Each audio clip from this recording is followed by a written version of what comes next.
have to redact because of people present. You know what I'm saying? I would like to ask James Rosenroll, who will not let me redact his speech, being a good signaler, to communicate to us his comments on BK. Thanks, sir. General Tincha, General Holt, honored guests. I'd like to think of myself as somewhat of a representative of our graduating class of 1981, although I didn't consult. So I have titled this a eulogy for DBK, as he's known to his friends and many others. So I've known Dave now for over 34 years. In particular, I have many fond memories of Dave from our cadet days at RMC. To start off with, in first year, when we were told to sit down and count our medals, Dave was actually the only one who could. There were many formative activities at RMC, and cadet boxing was definitely one of them. I well remember when Dave, without benefit of his glasses or contacts, when Dave got the opportunity to spar with Ken the Hammer Jackson.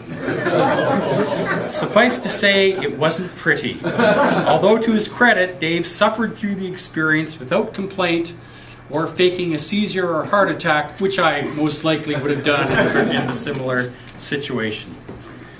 Another favorite memory, which speaks to Dave's ingenuity, and Dave, you're not allowed to dispute any of these facts afterwards, was our fourth year French test. We had an important French test for our profile, and if you passed it and you made your bilingual level, you got to go on and do what we all wanted to do, get on with phase training, get on with life, etc. If you didn't pass it, you were sent to St. John for yet another summer in the classroom. So,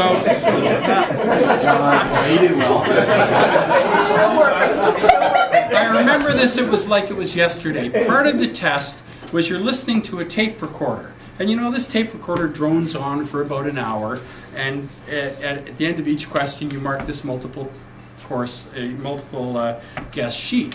So, without word of a lie, 5 minutes into the test, you look over and Dave is there with this big grin on his face. He's turned the paper over, he's done. He's done, even though there are 55 minutes of taped questions to go. So I remember talking to him afterwards, what on earth did you do? He said, well, you know, I sine curved it. Dave wrote a sine curve over his test. But the best part of this story, and again, I'm totally honest, not only did Dave beat me on the test, the bugger got his exemption. So, Dave, quite frankly, I still hate you for that. Okay, at any rate, finally, no anecdote about our cadet days would be complete without reminiscing about our 500 days to grad party. God, I hope they still do them.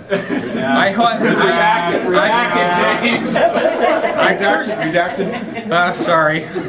I personally, it gets worse. Allegedly. I personally only have vague, blurry memories of the event, more owing to excessive alcohol consumption than fading memory. But I do seem to remember strippers, shredded sixes, alcohol, vomit, and various activities of questionable legality. I note this event, and there is a reason, because Dave, amazingly, you probably saw one of the two of the really milder ones, actually had pictures of it. And I also point out that there were at least 2 serving general officers implicated, probably not who are here, including certainly, thank you. members of the class. So, Dave, I've got to say you missed an opportunity. Had I those pictures, I'd like to think I would at least be a full colonel or be in Australia on some really jammy posting.